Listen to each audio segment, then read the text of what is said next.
Etched into the marble of the Lincoln Memorial is perhaps our greatest president's pledge to care for those who have borne the battle.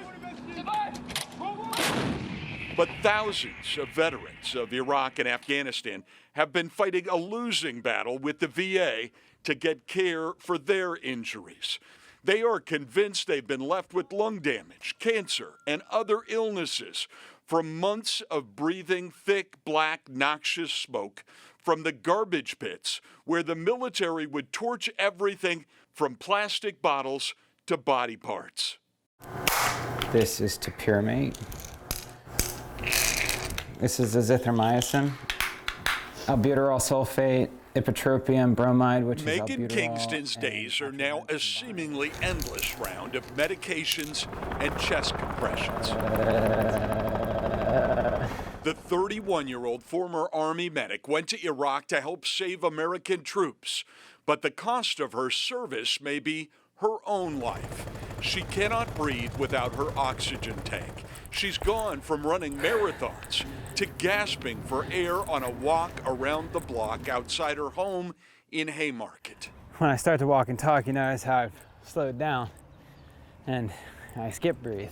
She suffers from a progressive lung disease called obliterative bronchiolitis.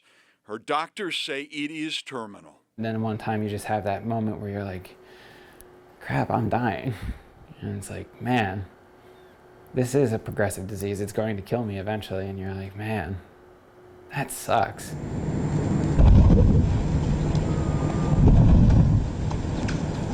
She blames her illness on the massive burn pit next to Camp Liberty in Baghdad, where she lived, worked, and slept for months under a toxic black cloud. All right, we have a burn pit down here. Almost every base and forward operating position in Iraq and Afghanistan had a burn pit. It was the easiest way to dispose of tons of garbage. Troops and military contractors burned everything in the pits, from broken military vehicles to human waste. I watched that thing change colors. That was purple, it turned green, it turned orange. Kingston and her comrades were sometimes enveloped in soot so thick they could not see their hands in front of their faces. We were living in that every day, breathing it in every day. Every morning we'd be rained black soot on us. Kingston is far from alone. In the last decade, the VA has processed almost 12,000 disability claims connected to burn pits in Iraq and Afghanistan. It denied all but 2,300 of them, alleging the vets had failed to prove their cases. Now, there is increasing pressure from veterans groups. Melissa Bryant is with the Iraq and Afghanistan Veterans of America. All we want is for the country to care about us and to take care of our brothers and sisters in arms when we get home. Vets want Congress to force the Pentagon to at least track the troops who are exposed to airborne toxins. Tom Porter is IAVA's legislative director. Service members are not saying that this is wrong that we were exposed to this.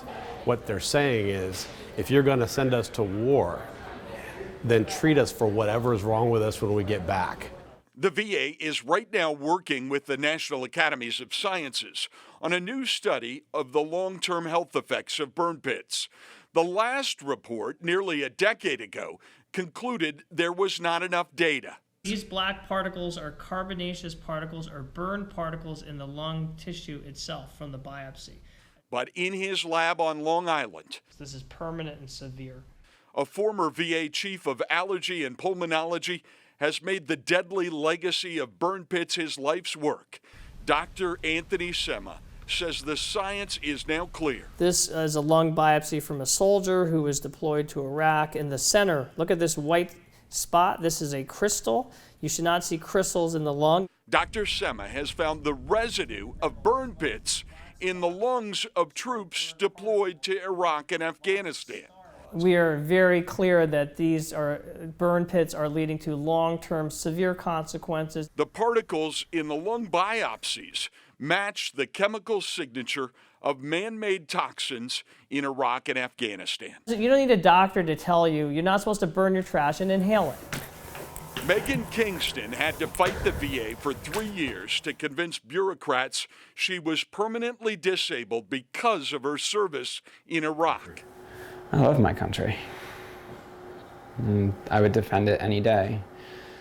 She is hoping her legacy will make it easier for other vets, that this is the year the tide turns, the year the VA and the Defense Department track all exposures and treat all victims. I'll keep fighting until the day I can't anymore, and I'll continue to fight for those who can't fight for themselves.